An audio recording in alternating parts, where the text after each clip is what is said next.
श्री शिवाय नमस्तुभ्यम दोस्तों। 15 अक्टूबर 2025 कार्तिक बुधवार दशमी तिथि के दिन कर लेना 7 दूर्वा और 1 छुटकी हल्दी वाला उपाय होगी। हर मनोकामना पूरी मिलेगी, सभी दोषों से मुक्ति, इतना धन आएगा कि संभाले नहीं संभलेगा। भगवान भोलेनाथ जी के आशीर्वाद से पूरे साल धन बरसता रहेगा। दोस्तों, जैसा कि आप सभी लोग जानते हैं कि 15 अक्टूबर को कार्तिक बुधवार दशमी तिथि पड़ रहा है, इसीलिए यह दिन बहुत ही खास है। क्योंकि देखिए दोस्तों, गुरु जी ने कहा है कि जब भी कार्तिक बुधवार दशमी तिथि पड़े तो आपको सिर्फ और सिर्फ 7 दूर्वा और 1 छुटकी हल्दी वाला उपाय करना चाहिए। यह उपाय इतना खास है कि अगर आपने सही मुहूर्त पर सही क्रिया अनुसार 7 दूर्वा और 1 छुटकी हल्दी वाला उपाय कर लिया, जो प्राचीन काल के समय का महा उपाय है, तो मान के चलिए दोस्तों, भगवान भोलेनाथ जी के आशीर्वाद से आपके जीवन का कितना ही बड़ा दुख हो, उससे आपको मुक्ति मिल जाएगी। आपकी कोई भी मनोकामना हो, मान लीजिए आप नौकरी की तैयारी कर रहे थे, आपकी नौकरी लग जाएगी, आपका बंद पड़ा व्यापार चल पड़ेगा। जिस बीमारी से आप बहुत दिनों से परेशान थे, उस बीमारी से आपको मुक्ति मिल जाएगी। आपके जीवन में धन आना शुरू हो जाएगा, आपके जीवन में धन आने के सारे रास्ते खुल जाएंगे। और मान के चलिए दोस्तों, फिर आपको किसी भी प्रकार की परेशानी का सामना नहीं करना पड़ेगा। इसीलिए दोस्तों, इस दिन आप लोगों को इस वाले उपाय को जरूर कर लेना है। भले ही आपने पूरे साल भर इस उपाय को ना किया हो, पर अगर आपने इस कार्तिक बुधवार दशमी तिथि के दिन अगर इस वाले उपाय को कर लिया, तो आपको इस उपाय को करने का वह फल मिलेगा जिसकी आपने कभी कल्पना भी नहीं करी होगी। इसीलिए आप लोग इस 7 दूर्वा और 1 छुटकी हल्दी वाले उपाय को एक बार जरूर कर लेना, ताकि आप लोगों के हाथ से यह मौका ना जा सके और आपको इस उपाय को करने का फल मिल सके। दोस्तों, यह उपाय पंडित जी ने अपनी अभी की ही शिव महापुराण की कथा में बताया है, जो इस उपाय को आज हम आपको बहुत अच्छे से समझाने वाले हैं। इस वीडियो को देखने के बाद इस उपाय को समझने के लिए आपको कोई और वीडियो को देखने की जरूरत नहीं पड़ेगी। तो चलिए दोस्तों, उपाय को शुरू करते हैं। उससे पहले हे भगवान भोलेनाथ, आपके इस वीडियो को जो भी लाइक और चैनल को सब्सक्राइब करें, उसके जीवन में कभी दुख दर्द मत आने देना। साथ ही साथ कमेंट बॉक्स में 5 ओम नमः शिवाय जरूर लिखें, ताकि भगवान भोलेनाथ जी की कृपा आप सभी को प्राप्त हो सके। इसी के साथ में आप सभी को बता दूं कि आप लोग वीडियो को पूरा नहीं देखते हो, काट काट कर देखते हो और गलत गलत उपाय को कर लेते हो, तो आपसे निवेदन है कि वीडियो को पूरा जरूर देखें। देखिए दोस्तों, यह कार्तिक बुधवार दशमी तिथि का दिन यह इतना खास होता है, इतना महत्वपूर्ण होता है। देखा गया है कभी कभी बड़े बड़े पूजा पाठ अनुष्ठान से जो मनोकामना पूर्ण नहीं होते, वह कार्तिक बुधवार दशमी तिथि के दिन एक छोटे से उपाय करने से ही आपकी मनोकामना पूर्ण हो जाती है। और बहुत सारे लोगों ने इस उपाय को किया भी है और उनको इस उपाय को करने का फल भी जरूर मिला है। अगर आप लोग भी इस उपाय को करना चाहते हैं, तो आप इस उपाय को पहले अच्छे से समझ लेना, सुन लेना, उसके बाद करना। आपको इस उपाय का फल जरूर मिलेगा। और इस उपाय को कर लेने से आपके घर में चाहे किसी भी प्रकार की दुख और समस्या क्यों ना चल रही हो, आपको उसका कारण भी नहीं पता है कि भाई यह समस्या किस कारण से चल रही है। उसका कुछ भी कारण हो सकता है, जैसे पितृदोष हो सकता है या किसी भी तरह का मंगल दोष भी हो सकता है। तो इस दिन आप लोगों को यह वाला उपाय कर लेना है। यह एक ऐसा उपाय है जिस उपाय को अगर किसी विशेष दिन पर किया जाए, तो भाई उस विशेष दिन का जो है वह तो हमें मिलता ही मिलता है। पर हमने उस दिन पर इस 7 दूवा और 1 चुटकी हल्दी वाले उपाय को किया है, तो हमें उससे भी बड़ा फल मिलता है, और फल बहुत जल्दी मिलता है, क्योंकि आप इस उपाय को बहुत ही बड़े और विशेष दिन पर कर रहे हो। तो चलिए अब उपाय के बारे में बात करते हैं। लेकिन उससे पहले आप लोगों को यह जानना आवश्यक है कि आखिर यह उपाय किस समय करना है, किसको करना है और कैसे करना है। तो चलिए हम आगे आपको वीडियो में एक एक करके बता देते हैं। तो दोस्तों, इस 7 दूर्वा और 1 छुटकी हल्दी वाले उपाय को हमें इस कार्तिक बुधवार दशमी तिथि के दिन कैसे करना है, किसको करना है, किस समय करना है और कहां पर करना है, ये सारे सवालों के जवाब आपको इस वीडियो में मिल जाएंगे। और जो ये वीडियो देखेगा भाई, उसको 7 दुआ और 1 छुटकी हल्दी वाला उपाय जरूर करना चाहिए, क्योंकि इस दिन शत्रुओं और किसी भी दोष, किसी भी बीमारी से मुक्ति पाने के लिए 7 दूर्वा और एक चुटकी हल्दी का बहुत ही बड़ा और विशेष महत्व होता है। और जब बात आ जाए 7 दूर्वा और एक चुटकी हल्दी की, तो यह सोने पर सुहागा वाली बात हो जाती है और यह एक बहुत ही बड़ा उपाय हो जाता है। अब दोस्तों, इस 7 दूवा और एक चुटकी हल्दी वाले उपाय को आखिर करना किसको है, सबसे पहले हम लोग वह बात जान लेते हैं। तो देखो, घर की जो बड़ी माताएं बहनें होती हैं, उन माताओं बहनों में से कोई भी एक बड़ी माता बहन इस वाले उपाय को कर सकती है। और दोस्तों, अगर आप चाहे तो अपने घर में से सभी सदस्यों को भी इस उपाय को करवा सकते हैं। अगर किसी व्यक्ति की खुद की कोई मनोकामना है, खुद की कोई दुख और परेशानी है जो कि वह अपने लिए ही करना चाहता है, इस वाले उपाय को तो वह खुद अपने लिए भी कर सकता है। बाकी अगर कोई घर में से ऐसा है जो कि अपने पूरे घर परिवार की सुख और शांति के लिए यह वाला उपाय करना चाहता है, तो भाई वह भी कर सकता है। उसमें भी कोई दिक्कत वाली बात नहीं है। कहने का मतलब यह है कि इस उपाय को हर एक सदस्य भी कर सकता है और पूरे घर परिवार के सदस्य के लिए घर की बड़ी माताओं बहनों में से कोई एक माता बहन भी कर सकती है। माताएं बहनें अगर घर में उपस्थित ना हो या वह यह वाला उपाय ना कर पा रही हो, तो फिर घर का कोई बड़ा सदस्य भी इस 7 दुआ और एक चुटकी हल्दी वाले उपाय को कर सकता है। चाहे फिर वह पुरुष ही क्यों ना हो, उसमें कोई भी दिक्कत वाली बात नहीं है। अब दोस्तों, 7 दुआ और एक चुटकी हल्दी वाले उपाय को हमें करना कहां पर है? देखो, इस उपाय को हमें मंदिर में ही करना है। बहुत सारे लोग प्रश्न करते हैं, हर एक उपाय को करते समय क्या हम इस उपाय को घर पर या मंदिर में कर सकते हैं? देखो, तो इस वाले उपाय को आप मंदिर पर करोगे तो अच्छा रहेगा। घर में नहीं करना है इस वाले उपाय को। उसके बाद में दोस्तों, जो अगला प्रश्न निकल कर आता है वह यह आता है इस उपाय को लेकर कि आखिर इस उपाय को हमें किस समय करना है, सुबह के समय करना है कि शाम के समय करना है? तो देखो, इस वाले उपाय को आप लोग सुबह के समय भी कर सकते हो और शाम के समय प्रदोष काल में भी कर सकते हो। अब अगर आप पूछो कि भाई साहब, सबसे उत्तम समय कौन सा रहेगा इस 7 दूर्वा और एक चुटकी हल्दी वाले उपाय को करने का, तो हम आपसे बस यही कहेंगे कि इस उपाय को आप शाम के समय करेंगे तो ज्यादा बेहतर होगा, क्योंकि कार्तिक बुधवार दशमी तिथि का दिन है और इस दिन प्रदोष काल के बहुत महत्व होता है। बाकी अगर सुबह के समय भी करेंगे तो भी अच्छा होगा, उसमें कोई भी दिक्कत वाली बात नहीं है। तो अब दोस्तों, जो अगली सबसे बड़ी और महत्वपूर्ण बात आती है वह यह आती है कि सुबह अगर हम उपाय को करेंगे तो हमें कितने बजे से लेकर कितने बजे तक के बीच में करना है, और शाम के समय प्रदोष काल में करेंगे तो हमें कितने बजे से लेकर कितने बजे के बीच में करना है। तो देखो, सुबह जितनी जल्दी हो सके आप उपाय को करने की कोशिश करना। बाकी अगर किसी कारणवश लेट भी हो जाओ, थोड़ी देर भी हो जाए तो देखो, सुबह जितनी जल्दी हो सके आप उपाय को करने की कोशिश करना। बाकी अगर किसी कारणवश लेट भी हो जाओ, थोड़ी देर भी हो जाए, तो 10 या 11 बजे तक भी आप उपाय कर लेना, पर 12 बजे से ज्यादा देरी ना हो। ठीक है, इस बात का ध्यान रखना। उसके बाद में दोस्तों, अगर शाम के समय प्रदोष काल की बात करें, प्रदोष काल का जो समय होता है वह शाम के 6 बजे से शुरू हो जाता है। मतलब शाम के 6 बजे से लेकर 7 बजे के बीच का जो समय होता है, यह समय प्रदोष काल का समय होता है। इस उपाय को 7 बजे या 8 बजे के बीच में भी कर सकते हो। मतलब शाम के 6 बजे से रात 8 बजे के बीच में आप कभी भी इस वाले उपाय को कर सकते हो, उसमें कोई भी दिक्कत वाली बात नहीं है। परंतु 15 अक्टूबर कार्तिक बुधवार दशमी तिथि के दिन कोशिश करना कि समय के अंतर्गत ही कर लो। किसी कारणवश ना कर पाओ तो थोड़ा देरी से भी कर सकते हो।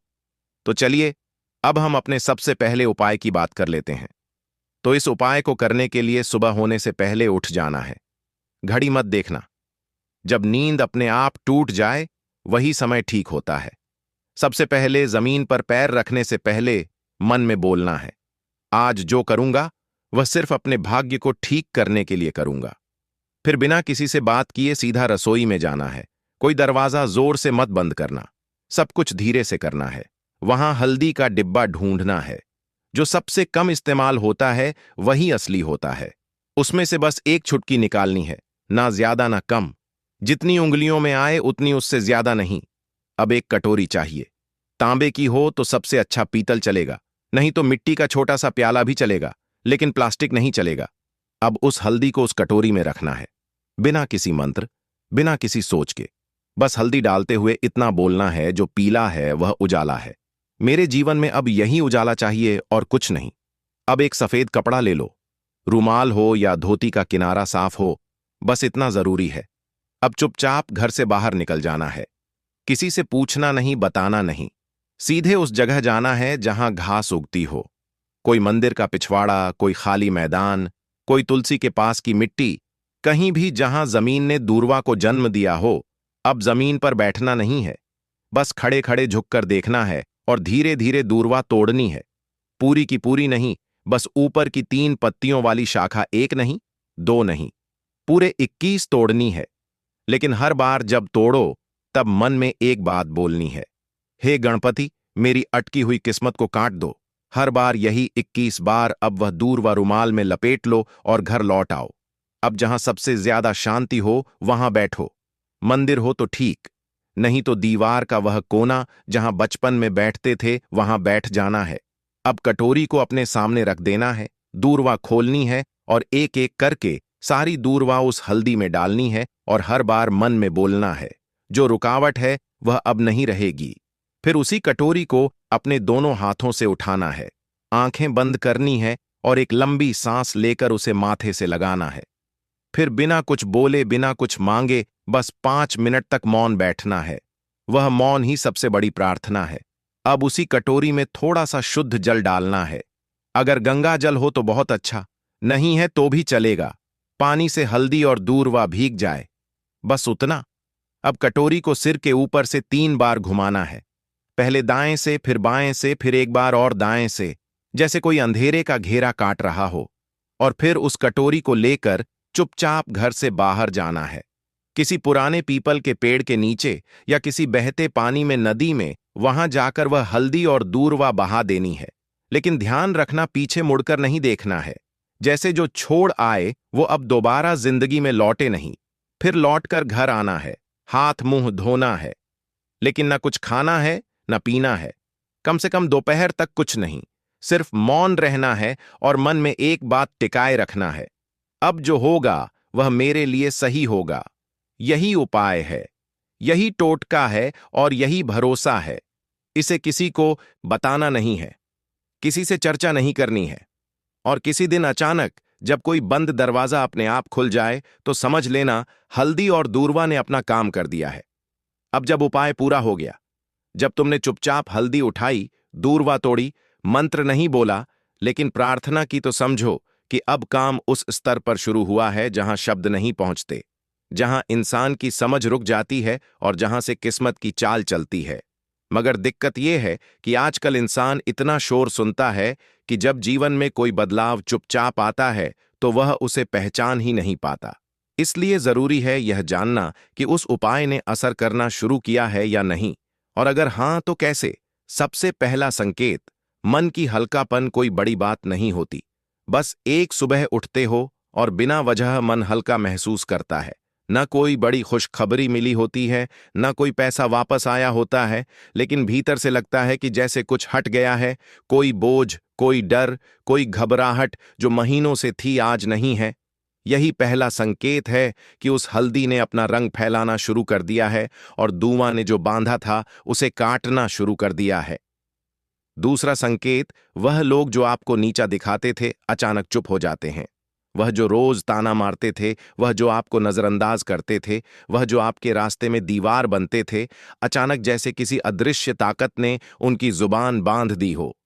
वह सामने होते हुए भी आपसे कुछ नहीं कह पाते, और जब आप जाते हो तो उनके चेहरे पर एक झिझक होती है, जैसे वह जानते हो कि अब आप वहीं नहीं रहे। यह दूर्वा का काम है जो रुकावटें बिना आवाज के काट देती है। तीसरा संकेत, रुका हुआ पैसा, अटका हुआ काम अचानक बिना कोशिश के हल हो जाता है। जैसे किसी ने फाइल को धकेल दिया हो, जैसे कोई केस जो सालों से रुका था उसमें तारीख लग जाए, या बैंक का वह चेक जो बार बार लौटता था अब पास हो जाए। आप खुद सोचोगे मैंने तो कुछ नहीं किया। फिर यह कैसे हो गया, और वहीं आपको याद आएगा मैंने कुछ किया था, पर मौन में, चौथा संकेत, सपनों में कुछ दिखने लगता है। ये बात बहुत लोग नजरअंदाज कर देते हैं, लेकिन असर का असली रास्ता सपनों से होकर भी निकलता है। कोई पुराना बुजुर्ग दिखे जो चुपचाप खड़ा हो, कोई मंदिर दिखे जहां आप अकेले हो, कोई नदी जिसमें आप नहा रहे हो, या कोई पेड़ जिसके नीचे आप बैठे हो। यह सब संकेत हैं कि आपकी आत्मा उस ऊर्जा से जुड़ चुकी है जो हल्दी और दूर्वा के जरिए जागी थी। पांचवा संकेत, बिना बोले लोगों का बर्ताव बदलने लगता है।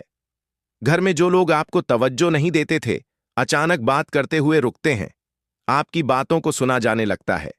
ऑफिस में जो लोग मजाक उड़ाते थे, अब सलाह पूछने आते हैं। यह वह बदलाव है जो किसी विजेता की घोषणा नहीं करता, बस हवा का रुख बदल देता है। और सबसे गहरा संकेत, आपको कोई नया रास्ता दिखता है जो पहले कभी दिखा ही नहीं था। हो सकता है कि अचानक कोई नया काम हाथ लगे, कोई पुराना हुनर याद आए, कोई दोस्त पुराना फोन करे और नई बात कहे, या फिर अंदर से कोई आवाज आए, अब यह काम बंद करो और यह शुरू करो। यही सबसे मजबूत इशारा होता है कि हल्दी और दूर्वा का टोटका सिर्फ बाहर नहीं, भीतर भी असर कर रहा है। लेकिन साथ ही साथ कुछ बातें और जान लो, यह असर हर किसी पर अलग होता है। किसी के लिए यह 3 दिन में दिखता है, किसी को 21 दिन लगते हैं, किसी को महीने भर बाद कोई बड़ा मोड़ मिलता है। लेकिन शर्त एक है, तुम्हारा भरोसा डगमगाना नहीं चाहिए। जिस दिन तुमने यह सोचना छोड़ दिया कि यह तो बस घास और मसाले की बात है, उसी दिन उसका असर खत्म हो जाता है। याद रखना, जब भी हल्दी और दूर्वा को साथ रखकर संकल्प लिया जाता है, तो ब्रह्मांड उसकी सुनता है, मगर वह सुनता है चुप रहकर और जवाब भी चुपचाप देता है। इसलिए देखने की कोशिश मत करना, महसूस करो। और अगर कोई ऐसा संकेत मिले जो तुम्हें चौंका दे तो डरना मत। समझना कि जवाब आने लगा है। दीपक वाला उपाय करने के लिए आपको सबसे पहले जरूरत पड़ेगी एक दीपक। अब यह एक दीपक बुधवार की रात अपने घर में इस जगह पर जला देना बड़े से बड़ा शत्रु भी घुटने टेक देगा। दोस्तों, जैसा कि आप सभी जानते हैं, मार्गशीर्ष महीने की बुधवार के दिन बहुत ही शुभ संयोग बन रहे हैं, और इस दिन अगर आप 11 लौंग और एक कपूर अपने घर में जलाते हैं तो शत्रुओं से हमेशा के लिए आपको छुटकारा मिल जाएगा। अब देखिए, किसी भी व्यक्ति के जीवन में जब शत्रु से परेशान करते हैं तो वह व्यक्ति अपने जीवन में दुखों से बहुत परेशान हो जाता है। शत्रु हमेशा कुछ ना कुछ ऐसा करवाते हैं जिसके बाद नजर दोष लगती है और अच्छा खासा काम भी बिगड़ने लगता है। व्यापार में मदद आने लगता है, लोगों की तबीयत खराब होने लगती है। जरूरी नहीं है कि सामने वाला व्यक्ति जैसा दिखता है वैसा हो। देखिए, बहुत सारे लोग हैं जो बहुत अच्छे होते हैं, है ना? लेकिन कुछ लोग ऐसे होते हैं जो कब आपके शत्रु बन जाते हैं, आपको खुद भी पता नहीं चलता है। एक तो वह शत्रु होते हैं जो सामने से सीधे सीधे हम पर वार करते हैं, है ना? एक शत्रु ऐसे भी होते हैं जो कि पीठ पीछे कुछ होते हैं और सामने से कुछ होते हैं, है ना? ना। तो ऐसे शत्रु होते हैं गुप्त शत्रु, और ऐसे शत्रुओं से हमेशा आपको बचकर रहने की जरूरत होती है। आप अपने शत्रुओं को शांत भी कर सकते हैं, और इस उपाय को करने से आपको शत्रुओं से छुटकारा भी मिल जाएगा। लौंग जो होती है, यह शिविर शक्ति का स्वरूप होती है, और आप सभी जानते हैं कि महादेव जिसके साथ हो, न साक्षात काल भी आकर उसका कुछ बिगाड़ नहीं पाता है। अच्छा, बुधवार का जो दिन होता है यह इतना उत्तम होता है कि आप इस दिन अपने पितरों को प्रसन्न कर सकते हैं, धन प्राप्ति के लिए उपाय कर सकते हैं और शत्रुओं से भी छुटकारा पा लेते हैं। जब 11 लौंग का उपाय और एक कपूर का उपाय अपने घर पर करते हैं तो बात कर लेते हैं सबसे पहले उपाय की, जो कि पितरों को प्रसन्न करने के लिए है। देखिए, पितृ जब किसी से नाराज हो जाते हैं ना, तो उस व्यक्ति के जीवन में बीमारियां, दुख, धन की समस्याएं लगातार बढ़ती हैं, तो कोशिश करें कि हमेशा अमावस के दिन आप अपने पितरों को प्रसन्न करने के लिए उपाय करें। अच्छा, पितृदोष अगर घर में जरा सा भी होता है ना, तो सबसे ज्यादा कष्ट जो आता है वह बच्चों के जीवन पर आता है। बच्चों का मन पढ़ाई में नहीं लगता है, उन्हें आसानी से जीवन में सफलता नहीं मिलती है। बहुत सारे लोगों के यहाँ संतान को लेकर बहुत समस्याएं होती हैं कि संतान नहीं हो रही है ना? तो पितरों को प्रसन्न करने के लिए आपको इस दिन क्या करना है कि सूर्य भगवान को अर्घ देना है। तो थोड़ा सा तांबे का लोटा अगर हो तो तांबे के लोटे में जल भर लें, वरना किसी भी लोटे में आप जल लें। उसके अंदर आपको क्या करना है, थोड़े से अक्षत के दाने डालने हैं, थोड़े से चावल के दाने, थोड़ी सी केसरी डाल लें। अगर लाल फूल है तो लाल फूल डाल लें और सूर्य भगवान को अर्घ दें। अगर भी आप जल चढ़ा देते हैं, अर्घ दे देते हैं, तब भी आपके घर से पितृदोष दूर होता है। तो जब भी आप बुधवार के दिन सूर्य भगवान को अर्घ देते हैं, इससे आपके पितृ प्रसन्न होते हैं। साथ ही साथ अगर आप कर सकते हैं तो पीपल का जो पेड़ होता है, इसमें भी हमारे पितरों का वास माना जाता है। तो आपको क्या करना है कि एक लोटे में या किसी भी बर्तन में आपको जल लेना है, उसमें थोड़े से आपको काले तिल के दाने डालने हैं, काला तिल डालना है। साथ ही साथ आपको क्या करना है, थोड़े से मिश्री के दाने डालने हैं, गुड़ भी आप यहां पर डाल सकते हैं। अब यह मीठा जल आपको पीपल के पेड़ में चढ़ाना है। आपके घर के आसपास जहां भी पीपल का पेड़ हो, आप बुधवार के दिन सुबह के समय में पीपल की जड़ में यह मीठा जल चढ़ाएं और अपने पितरों से क्षमा याचना करें। साथ ही साथ दीपक अगर आप लगा सकते हैं तो पीपल के पेड़ के नीचे आपको दीपक जरूर से बुधवार के दिन शाम के समय में लगाना चाहिए। पितरी आपके हमेशा प्रसन्न रहेंगे और कभी भी पितृदोष की वजह से घर में कोई दुख और कष्ट नहीं आएगा। तो बहुत ही उत्तम सा यह उपाय है जो कि पितरों को प्रसन्न करने के लिए है, और जीवन के दुख कष्ट जो हैं वह बहुत जल्दी दूर होते हैं जब आप हमेशा अपने पितरों को प्रसन्न रखते हैं। तो चलिए अब बात कर लेते हैं 11 लौंग और 1 कपूर घर में किस जगह पर जलाना है, और इस उपाय को करने से कैसे आप अपने शत्रुओं से छुटकारा पा सकते हैं। शत्रु कभी आपको परेशान नहीं करेंगे, शत्रु चाहे कैसे भी हो। सामने से कोई व्यक्ति शत्रु है या गुप्त शत्रु है, हर प्रकार के शत्रु जो है यह शांत हो जाएंगे और चाहकर भी आपका कुछ बिगाड़ नहीं पाएंगे। तो देखिए, उपाय को करने के लिए आपको 11 साबुत लौंग लेनी है। एक भी लौंग खंडित ना हो, टूटी हुई ना हो।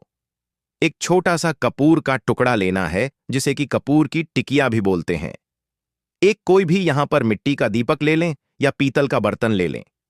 उसके अंदर 11 लौंग रखेंगे, 1 कपूर रखेंगे, थोड़ा सा देसी घी इसके ऊपर से आप डाल देंगे। अब यह आपको बुधवार के दिन रात के समय में, ठीक है ना, जब सूर्य अस्त हो जाता है, उसके बाद किसी भी समय आपको अपने घर में जलाना है और इसका धुआं पूरे घर में अच्छे से दिखाना है। जितने भी कमरे हैं, जितने भी रूमर्स हैं, बरामदा, आंगन, ठीक है ना, बालकनी, जो भी आपके घर में है, सभी जगह पर आपको इसका धुआं अच्छे से दिखाना है। और साथ ही साथ आपको महादेव का ध्यान जरूर करना है। देखिए, जब भी आप अपने घर में यह लौंग और कपूर बुधवार के दिन जलाते हैं, सबसे पहले तो शत्रुओं से छुटकारा मिल जाता है।